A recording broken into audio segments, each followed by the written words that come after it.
உட்காந்து உட்காந்து பேசுறியான்னு கேட்குறாரு அவர். அது அது என்னை பார்த்தா அப்படி தெரியும் உட்காந்து அது வேற ஒன்றும் இல்லை. எனக்கு வந்து கண்ணில் கொஞ்சம் கோளாறு, ஒரு கண்ணு கொஞ்சம் பார்வை கம்மி. அதனால் நடக்கும்பொழுது கொஞ்சம் நிதானமாக நடந்து வருவேன். எனக்கும் எல்வி சண்முகநாதன் டாக்டருக்கும் ரொம்ப நெருக்கம். ஏன்னா அவர் எதில் ஸ்பெஷலிஸ்ட்டோ அதே நோய்க்கு நான் ஒரு நோயாளி. அந்த குளோக்கோமாங்கிற ஒரு இது அது, அதனால் மேற்கொண்டு பாதிக்காமல் அதை தடுத்து வச்சுருக்குறோம். அதனால் அது நடக்கிறத பார்த்துட்டு உட்காந்து பேசுறியா அப்படின்னு கேட்குறாரு அவர். வேறு ஒன்றும் இல்லை. அது முன்னாடி அங்கேயே உட்காந்து பேசலாம்னு தான் நினச்சேன். அங்கே மைக்கு வைக்கிறதுக்கு இடமில்லாத அளவுக்கு வேறு என்ன எல்லாத்தையும் கொண்டு வந்து வச்சு விட்டார்கள். அதுக்கு மேலே மைக்கு வச்சா கீழே விழுந்துடும்.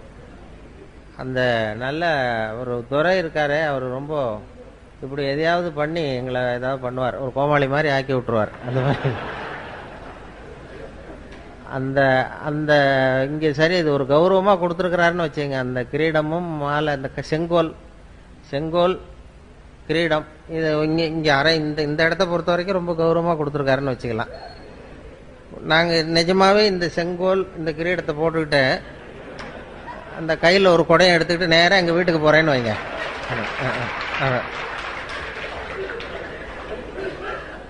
அங்கே மரியாதை கிடைக்குமா? இப்போ இங்கே வந்து மரியாதையை கொடுக்குற அந்த செங்கோலும் இதுவும் அங்கே போனால் மரியாதையை குறைச்சிரும். இப்படி ஏதாவது வித்தியாசமாக பண்ணுறது தான் துறைக்கு வேலை. அவர் வந்து ஏதாவது இப்படி பண்ணிடுவார்னு தெரியும். இந்த விருதே வந்து அவர் ஐவி அவர்களுக்காக, வீரபத்திரன் அவர்களுக்காக தான் கொடுக்கணும்னு சொல்லி தீர்மானம் பண்ணி எல்லாம் முடிவு பண்ணது. அப்புறம் பத்திரிகை பார்க்குறேன் ஏன் பேரையும் போட்டிருக்கு. அதில் எப்படி போட்டாருன்னா, சரி அது எதுக்கு போட்டாருங்கிறது அப்புறம் தான் தெரியுது. இந்த நாலு தடவை வந்தேன் போனேன் அப்புறம் என்னாரு, அப்புறம் பேசும்பொழுது அவங்க யாரையும் சொல்லி அவங்க காசு வாங்குறாங்க, பணம் வாங்குறாங்க அப்படின்லாம் பேசிக்கிட்டு இருந்தார்ல. நான் இது வரைக்கும் அவர் வந்து நான் வந்து இது வரைக்கும் என்னுடைய சொந்த செலவில் தான் வந்து போயிட்டுருக்கேன், காசுலாம் வாங்குறதில்ல. அது இப்படி வந்து அதுக்கு பதிலாக தான் இதெல்லாம் கொடுத்துட்டார். பணத்தை விட இது கொஞ்சம் சீப்பு. இப்போ பேசுகிறவங்களுக்கு பணம் கொடுக்குறதுன்னா அதை விட இதுக்கு கிரயம்லாம் போட்டிங்கன்னா சீப்பாக முடியும். அதேமாதிரி ஒரு பட்டம் கொடுக்குறதும் அதை விட சுலபம். அதனால் மனிதநேய மாமணின்னா அது அவ்வளோ சுலபமாக கொடுத்துட்டார். அதனால் இப்போ இது மூலமாக சுத்தமாக காசு இல்லைங்கிறத மறைமுகமாக சொல்லிட்டார். சொல்லிட்டார். இதான் விஷயம். இப்படி என்ன வந்து ஒன்றும் இல்லாதவனை ஆக்கி அவர் இதே தான் பண்ணுறார். எல்லாம் இது மட்டும் இல்லை, மற்ற கூட்டங்கள்லையும் ஏதாவது பேசணுன்னா தஞ்சாவூருக்கு வந்திருந்தார். அங்கே முக்கியமானவங்களாம் வந்திருந்தாங்க. அங்கே உள்ளவங்கள்ட்டையும் இவர் வந்து பணமே வாங்க மாட்டார் சார், காசு வாங்க மாட்டார் சார். அவர் மேடையில் ஏறி கொடுத்தாலும் வாங்க மாட்டார், நீங்கள் கொடுத்தாலும் வாங்க மாட்டார்னு பகிரங்கமாக அறிவிச்சிட்டார். உண்மை என்னன்னா, நான் கேட்டாலும் அவர் கொடுக்க மாட்டாருங்கிறது தான் உண்மை. அது சும்மா நான் வந்து ஒரு தொழில்முறை பேச்சாளர் கிடையாது, வெளியில் போய் விதமாக பேசுறதும் கிடையாது, அது மாதிரி பழக்கம் இல்லை. சும்மா ஏதோ வந்து கொஞ்சம் வேடிக்கை ஏதாவது சில ஜோக்கெல்லாம் சொல்கிறது வழக்கம். வேற ஒரு குறிப்பிட்ட தலைப்பில் பேசிலாம் பழக்கம் இல்லை. இப்போ ஒரு மற்ற பேச்சாளர்கள் மாதிரி அவங்கெல்லாம் ஒரு தொகை கேட்குறாங்கன்னா அந்த தகுதி அவங்களுக்கு இருக்குது. நீங்கள் எதை பற்றி வேணாலும் பேச முடியும். இனிமேல் என்னுடைய வாழ்நாள் பூரா பொன்னாடை தேவைப்படாதுன்னு நினைக்கிறேன். அந்த அளவுக்கு கொடுத்துட்டாங்க. பொதுவாக பொன்னாடை வந்து எங்கேயும் அதிகமாக நான் அதிக கூட்டத்துக்கு போகாததுனால எனக்கு பொன்னாடைகள்லாம் யாரும் போத்துறதில்ல. எதுவும் வேணாங்கிறது பொன்னாடையும் வேண்டான்னு விட்டுருவாங்க. அது மாதிரி பண்ணிடுறது. அந்த இருந்தாலும் இது ஒரு அன்பு. ஈரோட்டுக்கு வந்தால் அந்த இது மாதிரி பொன்னாடை கொடை இதெல்லாம் நிறையா கிடைக்குது. இந்த கொடை நண்பர் வந்து இது முதல் தடவை இல்லை, இது 3வது கொடையோ 4வது கொடையோ தெரியல, எனக்கு கொடுத்துருக்கிறார். 4வது கொடை கொடுத்துருக்கிறார். அதனால் எங்கள் வீட்டில் இப்படி வீட்டுக்கு வந்தீங்கன்னா கொடையாக தொங்கும் வரிசை. இதெல்லாம் அதான் அன்பை வெளிப்படுத்துகிறதுக்காக அப்படி செய்கிறாங்க. அது என்ன எங்களுக்கு என்ன சங்கடம்னா, இதையெல்லாம் இனிமேல் தூக்கிட்டு ரயிலில் போய் சேரணும் பாருங்க, அது கஷ்டம். அதனால் உங்கள்கிட்ட நான் வந்து ஈரோட்டில் உங்ககிட்டையும் நகைச்சுவை மன்றத்துக்கிட்டையும் நாங்கள் வர்றது வெறும் அன்பை மட்டும்தான் எதிர்பார்த்துக்கிட்டு வரோம். வேற இது மாதிரி சுமைகளை எதிர்பார்த்துக்கிட்டு வரல. இப்போ என்னாச்சுன்னா, நாங்கள் சும்மா வர்றதுக்கு அதுக்கு இதுக்கெல்லாம் ஒரு விலை போட்டு கொடுத்தது மாதிரி ஆயிட்டுது. அதுக்கு ஒரு வேல்யூ மாதிரி இது. அதனால எதுவுமே தர வேண்டாம். 5வது தடவை என்ன கூப்பிடுற அபிப்பிராயம் இருந்தா அவர் எங்களுக்காக எதையுமே செய்ய வேண்டாம். சாப்பாடு கூட போட வேண்டாம், நாங்களே அப்படி வளரும். அவங்க வீட்டில் போய் அவர் அவர் என்ன பண்ணுவாருன்னா, ரொம்ப துறையை பற்றி உங்களுக்கு தெரியும், ரொம்ப கஷ்டப்படுறாரு இதை நடத்தணுங்கிறதுக்காக. சொந்த காசெல்லாம் நிறைய செலவு பண்ணுறாரு. அதையெல்லாம் பார்த்துட்டு தான் நீங்கள் எதுக்கு அனாவசிய செலவுன்னு சொல்லி நானே சண்டை போட்டேன். நீங்கள் செலவு பண்ணி இந்த என்ன சார் ஜனங்களை சிரிக்க வைக்கிறோம், அது ஒரு சேவை தானே, அதுக்கு செலவு பண்ண என்ன அப்படிங்கிறது அவருடைய கொள்கை. சரி செலவு பண்ணுங்க, இது அனாவசிய செலவெல்லாம் குறைக்கலாம்ல. இப்போ இந்த கிரீடம் செங்கோல்லாம் நாங்கள் வச்சுக்கிட்டு என்ன பண்ண போகிறோம், இந்த செலவையெல்லாம் குறைச்சிக்கிட்டு நீங்கள் வேறு ஏதாவது உபயோகமாக செலவு பண்ணலாமேன்னு சொன்னேன். அது என்னமோ அவருக்கு இப்படி ஒரு இது பரவாயில்ல. அதை அதனால் இந்த செங்கோல்லாம் அவர்கிட்டே திருப்பி போகும்பொழுது அவருக்கே போட்டு விட்டுட்டு அவர் கையிலேயே கொடுத்துட்டு தான் போகணும். ஆனால் தயவு செய்து அந்த கொடுத்த பட்டத்தை திருப்பி கேட்க வேண்டாம் என்று கேட்டுக்கொள்கிறேன். ஏதோ கை தவறி கொடுத்துட்டு போடாது அப்படின்னு கேட்டாருன்னா ரொம்ப கஷ்டமாக இருக்கும்.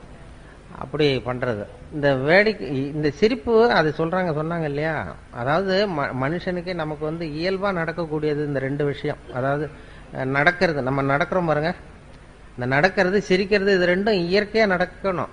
அதுக்கு வந்து இப்போ நம்ம உடம்புல இருக்கிற உறுப்புகள்லாம் சரியாக வேலை செய்யறதுக்கு அந்த காலில் மட்டும் பாதத்தில் அழுத்தம் கொடுத்தா போகிறோம். அதுக்காக தான் இந்த பிரகாரத்தில் நடக்கிறது, வெளியில் நடக்கிறதுலாம். அது மனுஷன் வந்து சாதாரணமாக நடக்காமல் இருக்க முடியாது. அதனால் நடந்தால் போதும், உடம்புல இருக்கிற உறுப்புலாம் சரியாக வேலை செய்யுமா. அது எல்லாமே அழுத்தம் வந்து கால் பாதத்தில் போய் முடியுது. அது அப்படி இயற்கை வந்து அப்படி ஒரு அமைப்பை ஏற்படுத்தியிருக்கு. அதாவது பேட்டரி சார்ஜ் பண்ணுறது மாதிரி நடந்தால் போகிறோம். நாம் என்ன பண்ணிவிட்டோம், நடக்கிறதுக்கு பதிலாக வாகனங்களை கண்டுபிடிச்சிட்டோம். சைக்கிளு, காரு, அது இதுன்னு கண்டுபிடிச்சதுனால நடக்கிறது குறைஞ்சி போச்சு. இப்போ இயற்கையாக நடக்க வேண்டிய அந்த நடைங்கிறது இப்போ ஒரு எக்ஸசைஸ் ஆகிட்டுது. அது வந்து ஒரு நடை பயிற்சின்னு கொண்டு வந்துட்டோம். அதுக்கு ஒரு பயிற்சி கொடுக்கணுமா, நான் சாதாரணமாக நடக்கிற வேலை அது ஒரு பயிற்சின்னு கொடுத்து அந்த உடம்பு ஆரோக்கியத்தை காப்பாற்ற வேண்டியிருக்கு. அதே மாதிரி தான் சிரிப்பும் இயற்கையாக நடக்க வேண்டிய ஒன்று. அதுக்கு இப்போ நகைச்சுவை மன்றம்னு ஒன்று ஏற்படுத்தி சிரிப்பை உண்டு பண்ணி உங்களுக்கு இதெல்லாம் பண்ணிக்கிட்டு வேடிக்கை காட்டி ஏதாவது பண்ண வேண்டியிருக்கு. இது சிரிப்புங்கிறது இயற்கையாக நடக்க வேண்டிய ஒரு இயற்கை கொடுத்துருக்கிற ஒரு விஷயம். இந்த விலாக தொட்டா சிரிப்பு வருதுல்ல, அது வந்து இது ஒரு மருத்துவ மையமாக. இந்த விழாவில் தொட்டால் ஏன் மனுஷன் சிரிக்கிறாங்கிறத பற்றி ஆராய்ச்சிலாம் பண்ணாங்க. அது ஒருத்தர் ஆராய்ச்சி பண்ணி ஒருத்தர் சொன்னார், அது இந்த இடத்துல இருக்கிற மென்மையான நரம்புகள் அங்கே போய் முடியுது, மூளையில் சிரிப்பை உண்டு பண்ணுற இடத்துக்கு. அதனால் இங்கே வந்து தொட்டோம்னா அங்கே போய் சிரிப்பை உண்டு பண்ணுது. அதனால் விழாவில் மென்மையான நரம்பு வந்து முடியுது, இது தொட்டதும் அந்த செய்தி மூளைக்கு போய் சிரிக்கிறான் அப்படின்னு ஒருத்தர் கண்டுபிடிச்சார். அதுக்கப்புறம் வந்தவர் இன்னொருத்தர் அதை பற்றி தொடர்ந்து ஆராய்ச்சி பண்ணவர் கேட்டார், சரி நான் ஒத்துக்கிறேன், விழாவில் இங்கே தொட்டால் அந்த மென்மையான நரம்புகள் மூளைக்கு போய் சிரிப்பை உண்டு பண்ணுதுன்னு சொல்கிறீங்க, ஒத்துக்கிறேன். அது ஏன் நானே தொட்டுக்கிட்டா ஏன் சிரிப்பு வரலன்னார். அப்போதான் தெரிஞ்சது முதல்ல கண்டுபிடிச்சதும் பொய்ன்னு, தப்புன்னு. இப்போ என்னன்னா இது வரைக்கும் தெரியாத ரகசியம். அது மனுஷனை வந்து இந்த இடத்துல தொட்டா ஏன் சிரிக்கிறாங்கிற ரகசியம் இது வரைக்கும் யாருக்கும் தெரியாது. அது என்ன சொல்றாங்க ஒரு யூகத்தில், என்ன இது வந்து ஒரு மருத்துவ மையம், இயற்கை கொடுத்துருக்கிற ஒரு மருத்துவ மையமா. இது மாதிரி கிச்சு மூட்டியே நோய்களை குணப்படுத்திக்கலாம் சிரிப்பு உண்டு பண்ணி. இயற்கையாக உடம்புல ஏதாவது இந்த இடத்துல பட்டா சிரிப்பு வந்துடுதுல்ல, அது வந்து அதனால சிரிப்பும் நடையும் வந்து இயற்கையாக நடைபெற வேண்டிய ஒரு விஷயங்கள். அதுக்கு வந்து இப்போ ஒரு பயிற்சி, நடைப்பயிற்சி, அதே மாதிரி சிரிப்பு ஹியூமர் கிளப்பு அதெல்லாம் ஏற்படுத்த வேண்டிய அளவுக்கு நாம் வந்து இறுக்கமாயிட்டோம். மனசு இறுக்கமாயிட்டுது, டென்ஷன் ஆகிட்டுது. அதனால தான் இவங்களுக்கெல்லாம் வேலை. இப்போ 67 மாசமாக நடத்த வேண்டியதாக போச்சு பாருங்க. அப்படி பண்ணி சிரிப்பை உண்டு பண்ண வேண்டியிருக்குது. இல்லைன்னா அதுதான் இது வந்து மருத்துவ மையம். மனிதனுடைய விழாப்புறம் வந்து ஒரு மருத்துவ மையம்னு இப்போ ஆராய்ச்சியாளர்கள்லாம் கண்டுபிடிச்சு சொல்கிறாங்க. அதனால் சிரிப்பு வந்து இயல்பாக நடக்கணும். அதனால தான் இப்போ பேசிகிட்டு இருந்தோம் டாக்டர்கிட்ட கூட அதை சொன்னாங்கன்னு. அதாவது மனுஷன் வந்து ஒரு குழந்தைகளை பற்றி ஆராய்ச்சிலாம் பண்ணியிருக்கிறாங்க. சின்ன வயசில் நம்ம பிறந்து 6 வாரத்தில் தான் சிரிக்க ஆரம்பிக்கிறோமா. நம்ம பிறந்து 6 வாரம் 1.5 மாதத்துல தான் சிரிக்க ஆரம்பிக்கிறோம். அது வரைக்கும் ஒன்றும் விவரமாக சிரிக்க தெரியாது. அதனால் ஒரு குழந்தை வந்து ஒரு நாளைக்கு 200 தடவை சிரிக்குதான். இதெல்லாம் அதை பற்றி ஆராய்ச்சி பண்ணி டாக்டர்கள், குழந்தை நிபுணர்கள், ஸ்பெஷலிஸ்ட் சொல்கிறாங்க. ஒரு குழந்தை வந்து ஒரு நாளைக்கு 200 தடவை சிரிக்குது. நம்மெல்லாம் 15 தடவை சிரிக்கிறோமா. அப்படியே குறைச்சிக்கிட்டே வந்தாச்சு. அதனால தான் இப்போ ஹார்ட் அட்டாக்லாம் வருதுன்னு இப்போ கண்டுபிடிச்சிருக்கிறாங்க. 200 தடவை சிரிக்க வேண்டிய குழந்தைத்தனம் அப்படியே குறைஞ்சி போய் கொஞ்சம் கொஞ்சமாக குறைச்சிட்டு வருது. சிரிப்புக்கு வந்து ஜோக்கே தேவைப்படாது. நான் சொன்னல இயல்பான விஷயம்னு, சிரிப்புக்கு ஜோக்குன்னு ஒன்று தேவையே படாது. அது வந்து இந்த நம்ம காலங்காலமாக சிரிப்பு வந்து சிறைப்பட்டு போயிருக்குதான் நம்ம உடம்புல. எப்படின்னா, ஒரு முதலாளிக்கு முன்னாடி தொழிலாளி சிரித்தா மரியாதை குறைச்சல், ஒரு வாத்தியாருக்கு முன்னாடி பையன் சிரித்தா மரியாதை குறைச்சல், ஒரு அதிகாரிக்கு முன்னாடி பியூனு சிரிச்சா மரியாதை குறைச்சல், இப்படி சொல்லி சொல்லி சிரிப்புங்கிறது மரியாதை குறைவான செயல்னு போதிக்கப்பட்டு வந்திருக்கிறோம். அதனால சிரிப்புங்கிற அந்த செயல் வந்து சிறைப்பட்டு போச்சாமா. நான் இப்போ என்னன்னா மரபு ரீதியாவே ஜெனட்டிக்காவே நாம சிரிச்சா யாராவது தப்பா நினைப்பாங்களோ அப்படின்னு நினைக்கிற அளவுக்கு நம்ம வந்துட்டோம். அப்படி சிறைப்பட்டிருக்கிற சிரிப்பை வெளியில கொண்டு வர்றதுக்கு ஜோக்குன்னு ஒரு சாவியை போட வேண்டியிருக்கு. ஒரு சாவியை போட்டு திறந்து விட்டு அந்த சிறைப்பட்டிருக்கிற சிரிப்பை வெளில கொண்டு வர வேண்டியிருக்குதான். இதுதான் இப்ப நடக்கிறது. வேற சிரிப்புக்கும் ஜோக்குக்கும் சம்பந்தமே இல்லை.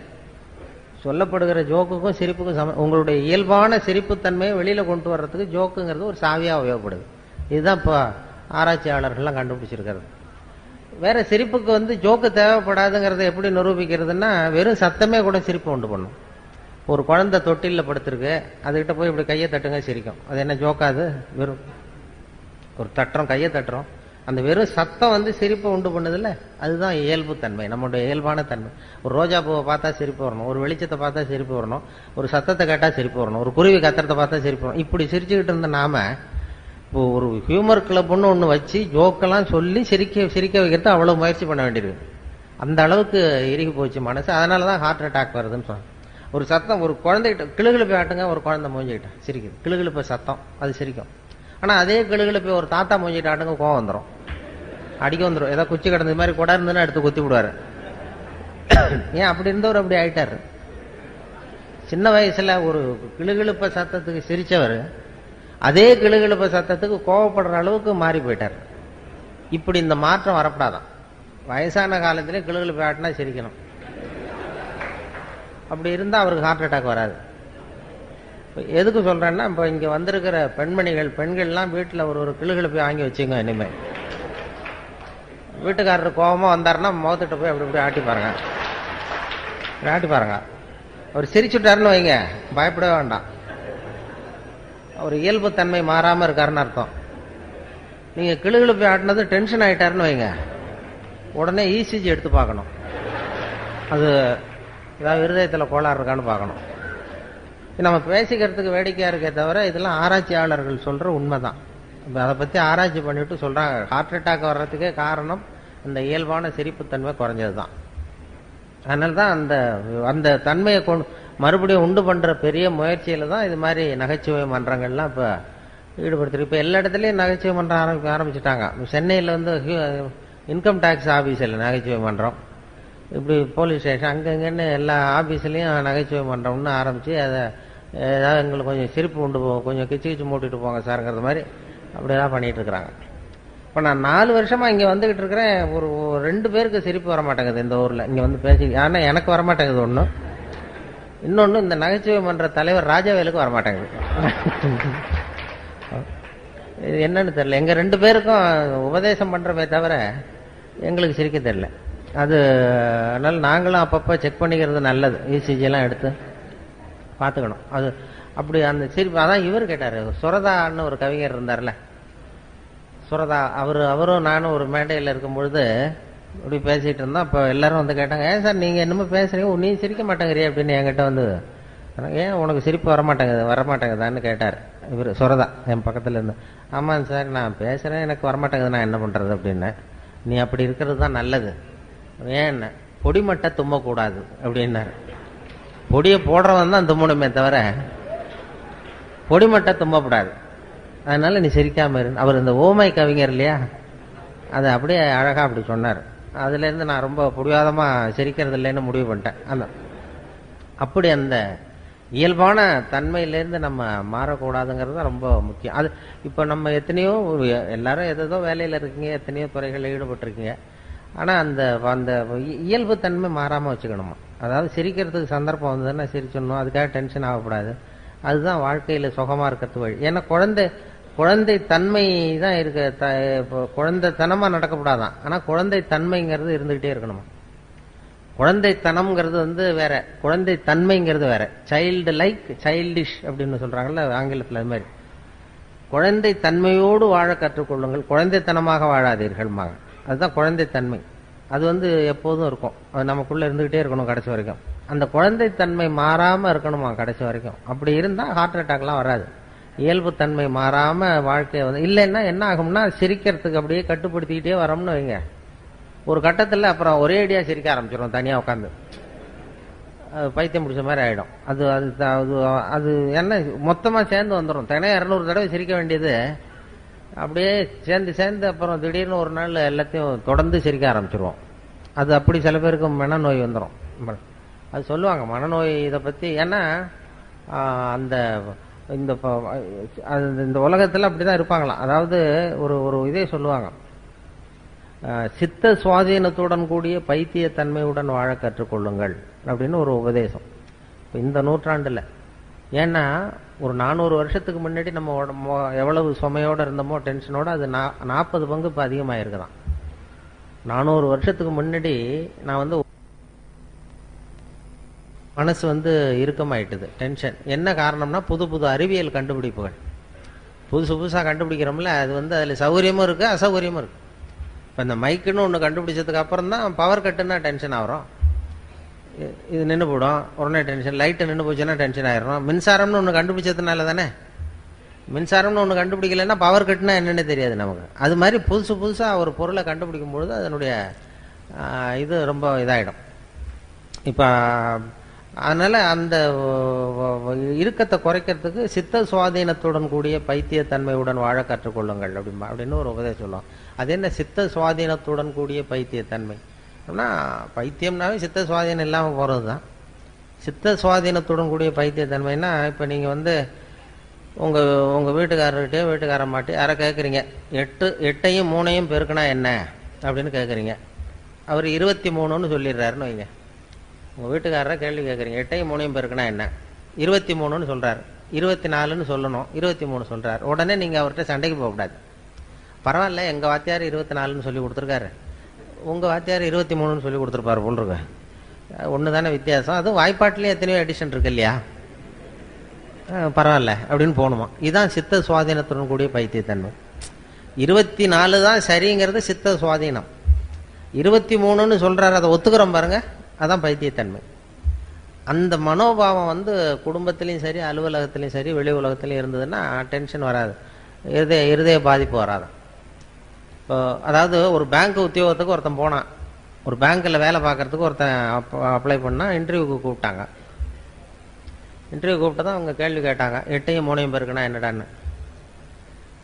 இவன் 23ன்னு சொல்லிட்டான், வாய் தவறி சொல்லிவிட்டான்.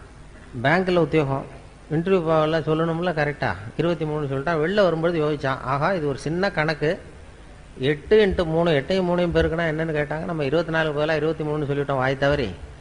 நிச்சயமாக நமக்கு இந்த பேங்க்கில் வேலை கிடைக்காது. ஏன்னா பேங்க் உத்தியோகத்தில் இது கூட தெரியலன்னா எப்படி பேங்க்கில் வேலை கொடுப்பாங்க, நமக்கு கிடைக்காது அப்படின்ட்டு போயிட்டான். ஏதோ உளறிட்டோம்னு போனால் ஒரு 10 நாளில் அப்பாயின்மெண்ட் ஆர்டர் வந்துட்டுது அவனுக்கு, வந்து வேலையில் சேர்ந்துக்கிடான்னு. அப்போ நினச்சானா, சரி நம்ம பதில் சொன்னதை அவரும் சரியாக கவனிக்கலை போல இருக்கு, இந்த கேள்வி கேட்டவரும். இது அவர்கிட்ட இப்போ நம்ம சொல்லக்கூடாது உண்மையை, நம்ம நேராக போய் வேலையில் சேர்ந்துக்குவோம். வேலை பர்மனெண்ட் ஆனதுக்கப்புறம் அவர்கிட்ட உண்மையை சொல்லுவோம், அதான் சரி அப்படின்னு சொல்லி நேராக வேலையை போய் சேர்ந்துட்டான். சேர்ந்துட்டு பேசாமல் கம்முன்னு இருந்தான். வேலை நிரந்தரமாச்சு, நிரந்தரமாக நியமன உத்தரவு கொடுத்தாங்க. அதுக்கப்புறம் அந்த மேனேஜர்கிட்ட போய் உட்காந்தான். சார், அன்னைக்கு இன்டர்வியூக்கு வந்தப்போ என்ன ஒரு கேள்வி கேட்டீங்க, 8ஐயும் 3ஐயும் பெருக்குனா என்னன்னு கேட்டீங்க, நான் வாய் தவறி 23ன்னு சொல்லிட்டேன், நீங்கள் அது சரியாக கவனிக்கலை, எனக்கே வேலை கொடுத்துட்டீங்க சார், ரொம்ப தேங்க்ஸ் அப்படின்றான். இனிமேல் ஒன்றும் பண்ண முடியாதுல்ல அதனால். அப்போ அவர் சொன்னாரா மேனேஜர், அப்படி இல்லைப்பா, நீ அன்னைக்கு இன்டர்வியூக்கு வந்தப்போ மொத்தம் 294 பேர் வந்தாங்க இன்டர்வியூக்கு அன்னைக்கு. நான் அந்த 294 பேர்கிட்ட இந்த கேள்வி கேட்டேன், 8ஐயும் 3ஐயும் பெருக்குனா என்னன்னு. நீ சொன்னது தான் நியரஸ்ட் கரெக்ட் ஆன்சர். நான் ஒன்றும் தப்பாக பண்ணிப்பில்ல கொடுத்துடல, அதனால் இருக்கிறதுல நீ கட்டிக்காரன் பரவாயில்ல அப்படின்னு சொல்லி நான் ஏமாந்ததான் நினைக்காதேன்னாரான். இது எதுக்குன்னா, வாழ்க்கையில் வெற்றி பெற வேண்டும்னு நினைக்கிறவங்க நியரஸ்ட் கரெக்ட் ஆன்சரை தான் பார்க்கணுமா, பர்ஃபெக்ஷன் பார்க்கக்கூடாது. நியரஸ்ட் கரெக்ட் ஆன்சருங்கிறது ஒரு தத்துவம். வாழ்க்கை கலையில் வெற்றி பெறணும்னு நினைக்கிறவங்க கிட்டத்தட்ட எல்லாம் சரியாக இருந்தால் சரி தான். இன்றைக்கி சாப்பிட்ற சாப்பாடு வந்து ஏதோ கிட்டத்தட்ட சுமாராக சாப்பிட்றாப்புல இருந்தால் போதும், அது ரொம்ப பிரமாதமாக இருக்கணும்னு எதிர்பார்க்கக்கூடாது. அது மாதிரி அறிவியலில் துல்லியம் முக்கியம். சயின்ஸு அறிவியல் விஷயங்களில் வந்து துல்லியம் தான் முக்கியம், அதில் நியரஸ்ட் கரெக்ட் ஆன்சர் பார்க்கக்கூடாது. சயின்ஸ்லாம் துல்லியம் தான் முக்கியம். வாழ்க்கைங்கிற கலையில் நியரஸ்ட் கரெக்ட் ஆன்சர் முக்கியம். அறிவியல் எப்படின்னா, இப்போ ஒரு ராக்கெட்டை வந்து செவ்வாய் கிரகத்துக்கு அனுப்புகிறோம்னு வைங்களேன், அது தவறி போய் புதனில் இறங்கி விடுது. பரவாயில்ல, ஒன்று தானே வித்தியாசம், நியரஸ்ட் கரெக்ட் ஆன்சர்னு போடக்கூடாது. அறிவியலில் வந்து துல்லியம் முக்கியம். வாழ்க்கைங்கிற கலையில் கிட்டத்தட்ட சரியாக நீங்கள் நினைக்கிறது மாதிரி 100% நீங்கள் எதிர்பார்க்கறது மாதிரியே உங்கள் கணவரோ அல்லது மனைவியோ இருக்க முடியாது. அதை அந்த நியரஸ்ட் கரெக்ட் ஆன்சர் பார்க்குற மனோபாவம் வந்துட்டுதுன்னு வைங்க, பிரச்சனையே வராது வாழ்க்கையில். ஆனால் அது நம்ம நினைக்கிறது மாதிரியே இருக்கணும்னு எதிர்பார்க்குறோம். சுத்தமாக 100% அப்படியே இருக்கணும்னு நினைக்கிறது. அதனால தான் சண்டை சச்சரவு. பர்ஃபெக்ஷன் ஒன்று உலகத்தில் எதுவுமே கிடையாது. நானாக என் மனசில் ஒரு உருவத்தை வரைஞ்சிக்க வேண்டியது, எதிரில் பார்க்குறது நான் வரைஞ்ச உருவத்தை மாதிரியே இருக்கான்னு நான் பார்க்குறேன். அப்படி ஒத்து போச்சுன்னா அது பர்ஃபெக்டுன்னு ஒத்துக்கிறேன். அது ஒத்து போகலன்னா அது சரியில்லைங்கிறேன். அது கோளாறு நான் வரைஞ்சத்தில் இருக்கே தவிர அந்த பொருளில் இல்லை. அதுதான் முக்கியம். அதுதான் வாழ்க்கையினுடைய நுணுக்கமே. அதுதான் அழகுங்கிறது. அப்படி தான் அழகுன்னு ஒன்று வெளியில் ஒன்றும் கிடையாது, பொருளில் கிடையாது. அழகாய் இருக்கிற பொருளை நீங்கள் விரும்புவதில்லை, நீங்கள் விரும்புகிற பொருள் அழகாக இருக்கிறது அப்படிங்கிறது தான் உண்மை. உங்களுக்கு பிரியமாக இருந்தால் அது அழகாக தெரியும், பிரியம் இல்லைன்னா அழகாக இருக்காது. அதனால் அழகுங்கிறது நீங்கள் விரும்புகிறீங்களா இல்லையாங்கிறத பொறுத்து அமையதே தவிர பொருளில் உள்ள விஷயம் கிடையாது. அது அழகாக இருக்கும். அதான் அழகாக இருக்கிற பொருளை நீங்கள் விரும்புவதில்லை, நீங்கள் விரும்புகிற பொருள் அழகாக இருக்கிறது. அந்த மனோபாவத்தை குடும்பத்தில் நாம் உண்டு பண்ணிட்டோம்னா வாழ்க்கையில் அந்த டென்ஷன் இருக்காது. எப்போதும் அந்த சிரித்து வாழணுங்கிறாங்க இல்லையா, அந்த இயல்பு தன்மையோடு நம்ம வாழறதுக்கு அது ரொம்ப உதவியாக இருக்கும். குடும்பத்தில் எத்தனையோ பிரச்சனைகள் வரலாம். அது சொல்லுவாங்க நிறையா. சின்ன சின்ன ஒரு நல்ல குடும்பங்கிறது எப்படின்னா அனுசரித்து போகணும், ஒருத்தர் விட்டு கொடுத்து போகணும், சந்தேகம் கூடாது, அப்படி இப்படின்னு சொல்லுவாங்க. அதாவது ஒருத்தன் வந்து ஒரு பொண்ணை கல்யாணம் பண்ணிட்டு வந்தான். குடும்பத்தில் சந்தேகம். அவன் என்ன சொல்லிட்டாங்க எல்லாரும், டே நீ கல்யாணம் பண்ணிட்டு வந்திருக்கிறிய, அந்த பொண்ணுக்கு காது சரியாக கேட்காதுரா அப்படின்ட்டாங்களாம். இவனுக்கு ரொம்ப வருத்தமாக போச்சு. ஆகா, நம்ம கல்யாணம் பண்ண பொண்ணு காது சரியாக கேட்கலன்னு சொல்கிறாங்க, இதை எப்படி கண்டுபிடிக்கிறது, டெஸ்ட் பண்ணணும்னு பார்க்குறான். நேராக போய் உனக்கு காது கேட்குமா அப்படின்னு கேட்டால் சண்டை வந்துடும். இது எப்படியாவது சோதனை பண்ணணும்னு வெளியில் போகிறது மாதிரி போனான். வெளியூருக்கு போன வெளில எங்கேயோ கடத்தருக்கு போனது மாதிரி போயிட்டு திரும்பி வந்தான். திரும்பி வந்து தெருவில் நின்றுக்கிட்டு இன்றைக்கி என்ன சாம்பார் அப்படின்னா பதிலே வரல. ஆஹா, நம்ம கேட்டது தப்பு, சரிதான், காது கேட்கல மனைவிக்குன்னு முடிவு பண்ணிட்டான். அடுத்தது வீட்டுக்குள்ளே வந்து நின்று 2வது தடவையாக கேட்டான். வாசலுக்குள்ளே வந்து நின்றுக்கிட்டு இன்றைக்கி என்ன சாம்பார் அப்படின்னா 2வது தடவையும் பதில் வரல. சரி, ஏமாந்து போட்டோம் நம்ம அப்படின்னு சொல்லிட்டு நேராக அடுப்பங்கரைக்கு போனான். அடுப்பங்கரையில் அந்த பொண்ணு ஏதோ சமைச்சிக்கிட்டு இருக்கு, சமையல் பண்ணிகிட்டு இருக்கு. அது சமையல் பண்ணிகிட்டு இருக்கு, அது காதுகிட்ட போய் இப்படி வச்சுக்கிட்டான் கையை.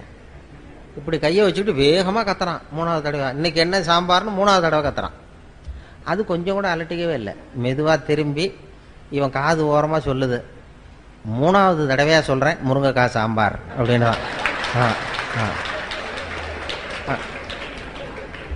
இவனுக்கு காது கேட்கல, இவன் போய் அதை சந்தேகப்படுறான். குடும்பத்தில் இப்படி தான் பிரச்சனை வரும். முதல்ல நம்மகிட்ட இருக்கிற குறை என்னன்னு தெரிஞ்சுக்கிட்டு அடுத்தவங்க பேரில் குறைய கண்டுபிடிக்கணும். நாம் என்ன பண்ணுறோம், முதல்ல அடுத்தவங்க குறைய கண்டுபிடிக்கிறோம். அதனால தான் சிக்கல். குடும்பங்கிறது ரொம்ப அழகாக நடத்த வேண்டிய, வாழ்க்கையில் ரொம்ப புரிந்து கொள்ள வேண்டிய ஒரு கலை அப்படின்னு சொல்லுவாங்க. எங்கள் வீட்டுக்கு ஒருத்தர் வந்திருந்தார். இப்போ சமீபத்தில் ஒரு பத்திரிக்கை கொடுக்க வந்தார், கல்யாண பத்திரிக்கை கொடுக்கறதுக்காக வந்தார்.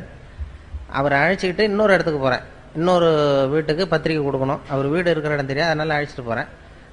அந்த வீட்டில் கணவன் மனைவி 2 பேரும் ஒத்து போகிறதில்ல, அடிக்கடி சண்டை வரும். அந்த வீட்டில் கொண்டு போய் பத்திரிக்கை கொடுக்கணும். நான் அழைச்சிட்டு போகிறேன் இவரை, இந்த ஒரு பெரியவரை. அவங்க 2 பேரும் அடிக்கடி சண்டை போட்டுக்கிறவங்கன்னு தெரியும் அவருக்கு. போய் உட்காந்தோம், காஃபி கொண்டாந்து கொடுத்தாங்க, சாப்பிட்டோம். அப்போ அவங்க அந்த கணவன் மனைவி 2 பேரையும் கூப்பிட்டாரு. 2 பேரையும் கூப்பிட்டு, இதை பாருங்க, இப்போ உங்களுக்கு ஒரு போட்டி வைக்க போகிறேன், நீங்கள் ஜெயிச்சுட்டிங்கன்னா உங்களுக்கு 100 ரூபா அப்படின்னாரு. நான் வேடிக்கை பார்த்துட்டு உட்காந்துருக்கேன்.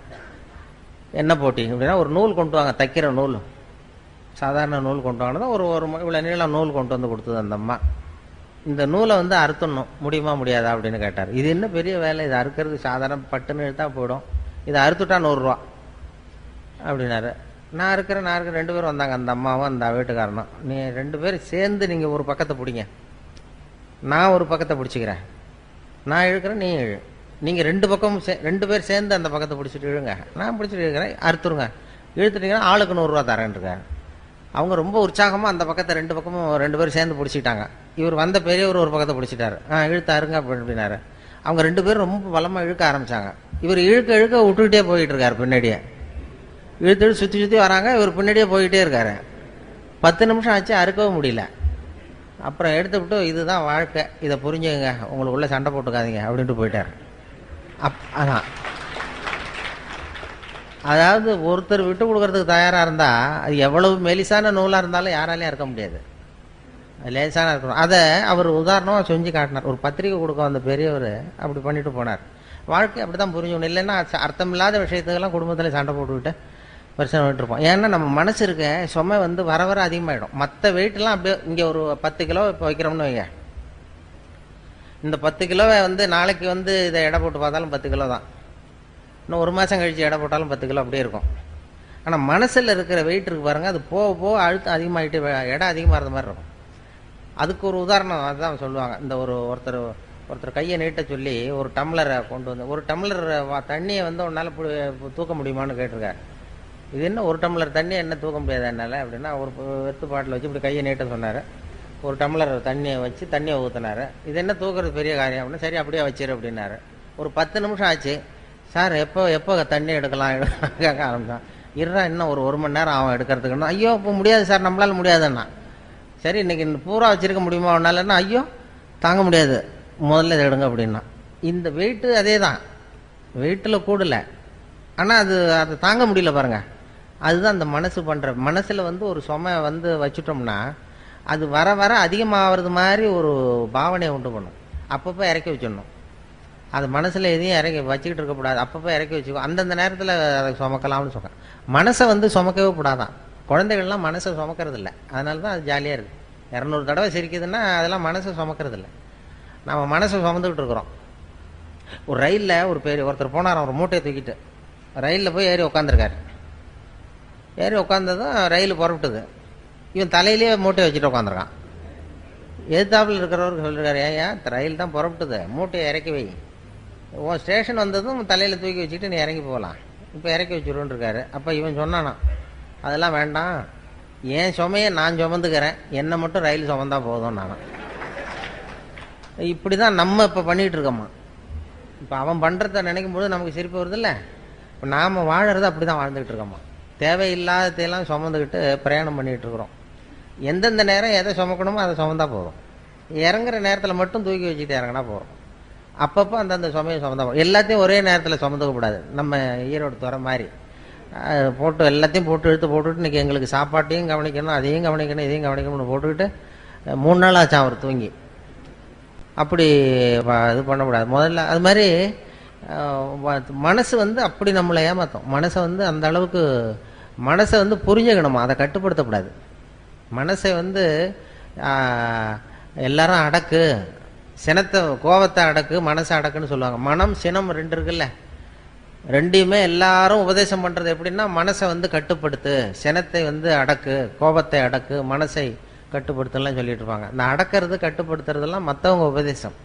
இந்த அருள் தந்தை வேதாத்திரி மகரிஷி இருக்கார்ல, அவர் தான் வித்தியாசமாக அதை உபதேசம் பண்ணார். மனசை வந்து அடக்காத, அதை புரிஞ்சுக்கோ, அது சரியாக போடும். மனதை வந்து அடக்க நினைத்தால் அலையும், அறிய நினைத்தால் அடங்கும் அப்படின்னார் வேதாத்திரி மகரிஷி. அதை வந்து புரிஞ்சுக்கிறதுக்கு முயற்சி பண்ணுமே தவிர அதை அடக்கிறதுக்கு முயற்சி பண்ணாது. அதே மாதிரி சினத்தை கோபத்தை கட்டுப்படுத்துன்னு எல்லாரும் உபதேசம் பண்ணாங்க. இவர் என்ன சொன்னார், சினத்தை தவிர்த்து விடு, சினம் தவிர்த்தல்னு தான் சொல்லுவாங்க. கோபம் வராத அளவுக்கு சினத்தை தவிர்க்கணுமே தவிர, இல்லைன்னா அது வர வர பெருசாக போயிட்டே இருக்கும். அதுதான் வாழ்க்கையில் வந்து நம்ம கற்றுக்க வேண்டியது. அதுதான் குடும்பத்தில் இருக்கிறவங்களுக்கு அது மாதிரி உபதேசங்கள் நிறைய, பிரச்சனைகள் எல்லாத்துலேயும் பிரச்சனை நிறையா வந்துட்டு தான் இருக்கும். பிரச்சனை வந்து இப்போ எங்கள் ஆஃபீஸில் நான் ஆல் இண்டியா ரேடியோவில் வேலை பார்த்தேன். எங்கள் ஆஃபீஸில் எல்லாருக்கும் ஒரு மேஜை நாற்காலி உண்டு. அதில் மேஜையில் ஒரு கண்ணாடி போட்டிருக்கோம். கண்ணாடி ஒன்று வச்சுருப்பாங்க. அந்த வேலை செய்கிறவங்களாம் அவங்கவுங்க இஷ்ட தெய்வத்தை கண்ணாடிக்கு அடியில் வச்சுருப்பாங்க. முருகன் படம், பிள்ளையார் படம், அது ஏசுநாதர் படம், அது மாதிரி பள்ளிவாசல் எதையாவது வச்சுருப்பாங்க. அவங்கவுங்க காலையில் வந்ததும் வேலையை அதை தொட்டு கும்பிடுவாங்க. அதுக்கப்புறம் தான் வேலையை பார்க்குறது. இப்படி நடந்துக்கிட்டு இருந்தது. எனக்கு கண்ணாடி கிடையாது, அது உடஞ்சி போச்சு மேஜையில், அதனால் எதுவும் வைக்கிறதில்ல. எனக்கு பக்கத்தில் ஒரு பொண்ணு இன்னொரு சீட்டு, அது ஒரு நிகழ்ச்சி பொறுப்பாளர். எனக்கு என்ன ஒரு ஆசைன்னா, அது இஷ்ட தெய்வம் என்னன்னு கண்டுபிடிக்கணும், பார்க்கணும் அப்படின்னு ஒரு ஆசை. இருக்கிறப்ப போய் எட்டி பார்த்தா நல்லா இருக்காது, வெளியில் எழுந்திரிச்சு போகும்போது பார்க்கலான்னு அப்படி இப்போ பார்த்துக்கிட்டே இருந்தேன். ஒரு தடவை எழுந்திரிச்சு வெளில போச்சு.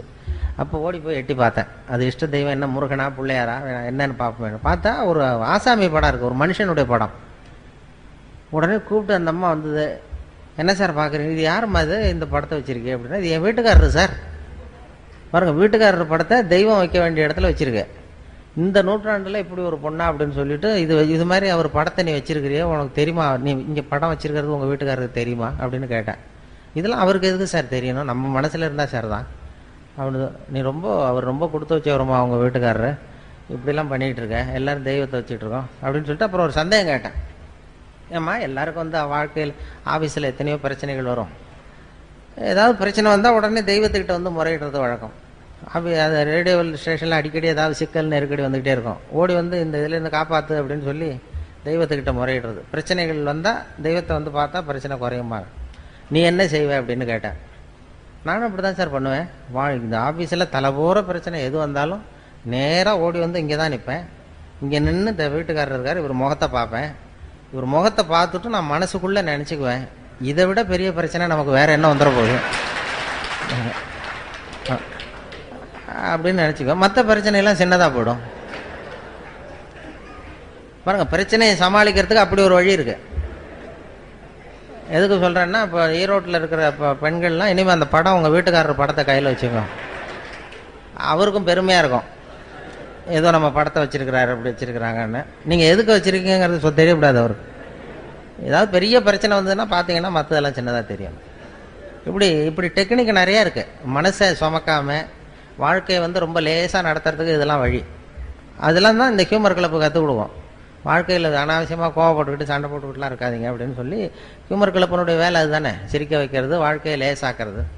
அதெல்லாம் தான். குடும்பத்தில் பேர் வைக்கிறதுல தகராறு வரும்னு ஒரு கதை சொல்லுவாங்க. ஒரு கணவன் மனைவி 2 பேருக்கும் ஒரு குழந்தை பிறந்த, ஆம்பளை பிள்ளை பிறந்தது. அந்த பிள்ளைக்கு பேர் வைக்கிறது என்னங்கிறதுல தகராறு. அவன் என்ன சொல்கிறான், எங்கள் அப்பா பேர் தான் வைக்கணுங்கிறான் அவன். இந்த அம்மா என்ன சொல்லுது, இல்லை எங்கள் அப்பா பேர் தான் வைக்கணுங்குது. காலையிலேருந்து சண்டை. அவங்க அப்பா பேரை வைக்கணுங்கிறான், இது எங்கள் அப்பா பேரை வைக்கணும். சண்டை, காலையிலேருந்து சண்டை. எழுத்து வீட்டுக்காரன் ஒருத்தானா அவன் தான். என்ன சண்டை, எழுத்து வீட்டில் ஒரே சத்தமாக இருக்குன்ட்டு வந்தான். ஏன்டா காலையிலேருந்து பார்க்குறேன் ஒரே சத்தமாக இருக்கு, என்னடா விஷயம் அப்படின்னா, ஒன்றும் இல்லை, எங்கள் வீட்டில் பேர் வைக்கிறதுல தகராறு, இந்த பிள்ளைக்கு எங்கள் அப்பா பேரை வைக்கணுங்கிறேன், அது அவங்க அப்பா பேரை வைக்கணுங்கிறது, அதான் சண்டை போட்டுக்கிட்டு இருக்கோம் அப்படின்னா. அப்போ சொன்னானா, எழுத்து வீட்டுக்காரன்னு நான் ஒருத்தன் எதுக்கு இருக்கேன், என்கிட்ட சொல்ல வேண்டியது தானே, நான் பஞ்சாயத்து பண்ணி, இதை விட்டுவிட்டு நீங்கள் ஏன் அடிச்சுட்டு நிற்கிறீங்க, இப்போ நானாவிலே சத்தத்தை கேட்டுட்டு வர வேண்டியிருக்கு. சரி சொல்லுங்கள் உங்கள் பிரச்சனை என்னென்னா. இவன் சொன்னான், சர்ரா உங்கள் அப்பா பேர் என்ன அப்படின்னு கேட்டான் அவனை. சீனிவாசன் அப்படின்னா. சரி உங்கள் அப்பா பேர் என்னம்மா, நான் கிருஷ்ணன் அப்படின்னு இருக்காது. கொஞ்சம் யோசித்தான், சீனிவாச கோபால கிருஷ்ணன் அப்படின்னு பேர் வைங்க, சரியாக போச்சு, 2 பேர் வந்துருந்தோம் அப்படின்னு போயிட்டான்.